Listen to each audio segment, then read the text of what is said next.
Fala pessoal, tudo bem com vocês? Estamos com mais um conteúdo no canal e não se esqueça de se inscreverem e deixar um like.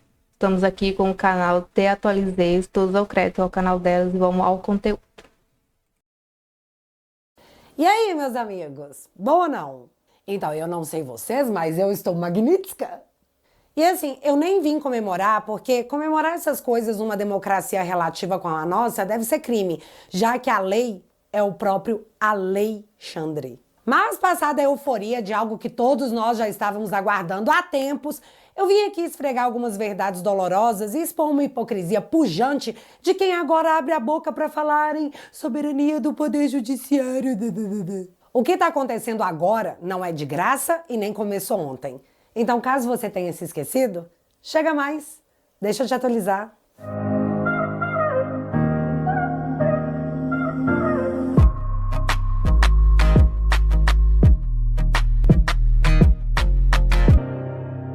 Então, eu não vou comentar a repercussão do nosso lado do muro, porque todo mundo sentiu igual, todo mundo sabe o que eu tô falando. Sensação de ufa, vencemos pelo menos uma. E assim, temos o feminismo implementado com sucesso na casa de Alexandre, já que agora as contas terão que ser pagas pela esposa. Só que, de forma inacreditável, a rede estatal não oficial, que é a TV Globo, deu ideias pro Alexandre de como burlar suas severas restrições. Ouça bem o que foi dito num jornal, galera. Marcelo, é complexo, mas impossível não é. Quer dizer, primeiro você tem a via legal, né? De um recurso legal através do sistema judicial dos Estados Unidos, um apelo em nome do ministro Alexandre de Moraes para tentar reverter essa decisão. E depois você tem todos aqueles mecanismos, subterfúgios que acabam sendo criados para você driblar, seja a censura, seja os impedimentos que acontecem, por exemplo, em países autoritários, né? A gente sabe, pega a China, por exemplo, um país onde o acesso à internet ele é bastante controlado, onde uma série de aplicativos que existem no mundo ocidental e ao redor do planeta não podem atuar livremente. Ao mesmo tempo, quem entende um pouquinho de tecnologia sabe que você tem uma forma de usar aí os VPNs para driblar, como se você estivesse acessando tal ou tal site que seria normalmente inacessível a partir da China, é como se você estivesse em outro país e não na China. Eu tô aqui com a fatura de cartão de crédito de 3 amigos que... Aliás, para quem usasse para fugir da censura quando ele mesmo derrubou o Twitter. Tipo, para ele pode valer, mas pra gente fugir da censura não? Que doideira. Mas fica pior. Quando acontece transações bancárias, a gente sabe muito bem que no mundo da ilegalidade, a lavagem de dinheiro acontece você dando uma aparência legal a algo que é feito, na verdade, para burlar a legislação e conseguir ali legalizar um dinheiro obtido de forma ilegal. Mas isso, obviamente, a gente não está sugerindo que o ministro do Supremo brasileiro vai utilizar mecanismos ilegais. Tipo, você pode usar lavagem de dinheiro para ter acesso a dinheiro quando se está sancionado. Mas não estamos aqui dando ideia, viu, Alexandre? Não estamos dando ideia. Longe da gente fazer um negócio desse. Ao mesmo tempo, você tem formas de driblar até mesmo a sanção tão dura a partir do momento que você concede uma ou outra procuração a determinada pessoa que não vai ser da sua família direta, que não vai ser do círculo mais atingido diretamente por isso. Você estará fazendo algo absolutamente legal e, na prática, vai continuar a conseguir movimentando os seus ativos aqui no Brasil. Lembrando que o ministro Alexandre de Moraes já deixou claro que não tem bens, contas ou outros ativos quaisquer, não é sócio de nenhuma empresa nos Estados Unidos. Portanto, aquele congelamento que vale para coisas nos Estados Unidos não o atinge, mas é possível, através de formas legais de procurações, você acabar não ficando sujeito a uma legislação que, sim, na prática, como bem explicou a Sandra, ela decreta a morte bancária de uma pessoa. Agora, até a morte bancária de uma pessoa, me parece que ela pode ter ali uns episódios de ressurreição, Marcelo. O cara tá sugerindo o uso de laranjas, e de preferência que não seja da família, procuração para movimentar dinheiro. Oi? Eu acho que esses caras ainda não estão entendendo o que a Lei Magnitsky significa. Porque se alguém movimentar dinheiro nos bancos em nome do Alexandre, ele também vai ser sancionado. Colocar isso num papel só vai ser a formalização necessária, feita de livre e espontânea vontade, para que os Estados Unidos sancionem o coleguinha do Alexandre junto. É sério, parece que estão levando na brincadeira porque eles não entenderam ainda o que vai acontecer. Por exemplo, se o Alexandre tiver um iPhone, do nada, esse telefone simplesmente pode morrer na mão dele, porque é Apple, não pode usar, coleguinha. E-mails como Gmail, Outlook, até o WhatsApp também não pode, só via laranja. Mas aí, se descobrirem, cai mais um soldado da tropa do Moraes. E é até engraçado que eu vi ontem o Chico Sá, que é petista, pedindo boicote a marcas americanas no Twitter. Uma empresa americana? Meu amigo, Seja coerente. Apaga a sua conta, faz aí a revolução. Aproveita e sai também do YouTube, já que isso aqui também é uma empresa americana. Vai lá para uma praça pública com o megafone na mão e seja socialista revoltado raiz. Solta a mão dos Yankees de vez. Porque se você não fizer isso, é só hipocrisia explícita mesmo. E por falar em hipocrisia, eu preciso falar do advogado-geral da União, o famoso AGU, Jorge Messias, que após o anúncio da Magnitsky, foi até o seu Twitter, uma empresa americana, dizer: Brasil soberano, blá blá blá, blá blá blá, blá blá blá, a existência de uma justiça independente é pilar essencial de qualquer democracia. E eu só quero esse ponto, porque o resto continua sendo blá blá blá, blá blá blá, blá blá blá. Vem cá, como que o Jorge Messias tem coragem de falar que para se ter uma base democrática é necessária uma justiça independente, quando foi ele o escolhido pela Dilma para enviar ao Lula o termo de posse como ministro para burlar a justiça e impedir que o Lula fosse preso numa clara interferência do executivo no judiciário? Alô? Alô? Lula, deixa eu te falar Fala, uma querida. coisa. Seguinte, eu tô mandando o Messias junto com o papel pra gente ter ele e só usa em caso de necessidade, que é o termo de posse, Aham. tá? Ah, tá bom, tá bom. Só isso, Alme- você espera Ah, tá aí bom. que ele tá indo aí, Tá bom, tô aqui, fica aguardando. tá? Tá bom. Tchau. Tchau, querida. O Messias foi o office boy da interferência no judiciário em 2016 e agora tá falando que um judiciário independente é a base da democracia. Desculpa se eu não tenho memória de minhoca, mas o cara tentou impedir que o judiciário atuasse contra o Lula. Mas agora contra o Bolsonaro, respeita aí o judiciário em nome da democracia. Aham. Bicho, não dá. E assim, eu também vi as notinhas do Hugo Mota e do Davi Alcolumbre, tudo com muita cara de ChatGPT, faz um texto genérico aí porque eu sou obrigado a postar alguma coisa. Aliás, o texto do Alcolumbre sequer menciona o Alexandre porque sabemos Alcolumbre. Quem tem medo. Mas, mais uma vez, viu, Alexandre? Eu sei usar o mas e o mais. Só zoeirinha saudável, não me prende, ó grande imperador, agora sancionado. A minha memória me coloca em posição de sofrimento, porque como que esses caras lançam nota falando em soberania das instituições quando a Suprema Corte, na posição de uma única pessoa, o sancionado Alexandre, derrubou a decisão de 2/3 da Câmara na questão do IOF, dando ao STF o poder de decisões econômicas do país? Como que vocês têm coragem de falar em soberania quando foi noticiado no jornal que o Moraes tinha uma arma para pressionar o presidente de partido político para que a anistia não fosse discutida no Congresso? E você sabe qual era essa arma? Deixa eu abrir aspas para a matéria. No dia 19 de março, Moraes ordenou que uma investigação contra Kassab por corrupção passiva, Caixa 2 e lavagem de dinheiro, oriunda da Lava Jato, retornasse para o STF a fim de ser relatada novamente pelo ministro. Fecha aspas. Como que funciona essa soberania? Ou você fica quietinho ou eu vou atrás de você por corrupção? Soberania é o ministro Alexandre comparecer pessoalmente ao Congresso no dia que os parlamentares estão discutindo a anistia? Pra quê? Pra lembrar ao Alcolumbre que o inquérito que investiga as emendas parlamentares pegou uma conversa onde o rei do lixo orientou contato com a assessora dele numa apuração de esquema de corrupção? E a investigação sobre os funcionários fantasmas do Hugo Mota? Tudo é levantado pela imprensa, mas nada anda lá no STF, nessa justiça maravilhosa. Por quê?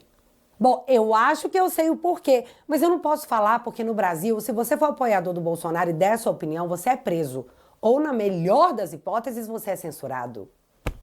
Olá, pais! Vocês estão cansados? Fotografado, né? Eis a demonstração do devido processo legal. O Estado te acusa e você não pode responder publicamente.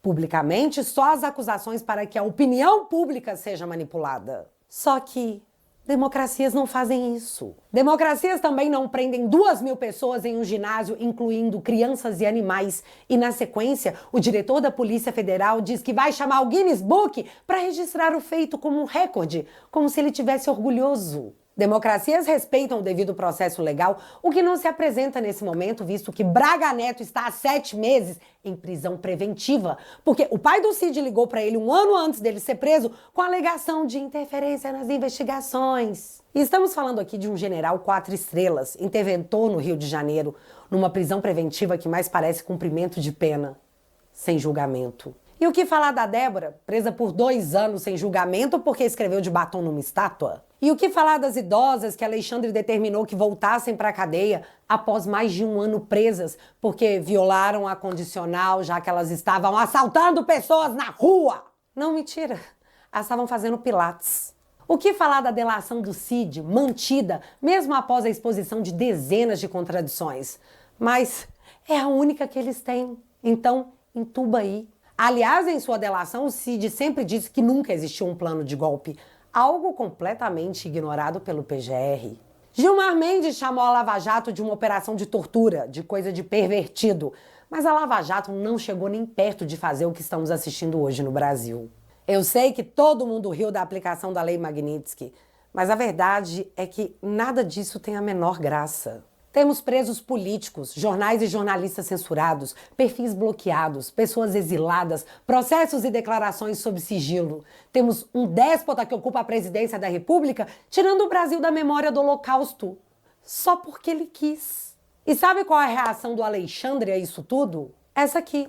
Porque depois do perder o Mané e do nós derrotamos o bolsonarismo, só faltava mesmo ele mandar todo mundo tomar.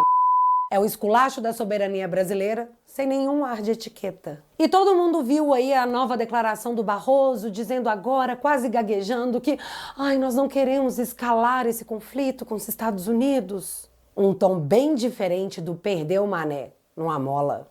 Obviamente é coisa da minha cabeça, mas eu lembrei imediatamente da matéria contando que o Barroso, o presidente do STF, um ministro da Suprema Corte, tem um imóvel nos Estados Unidos, avaliado em 22 milhões de reais. E imediatamente eu também lembrei dos discursos do Barroso sobre a desigualdade social. Ai, é tão triste, né? É muito triste.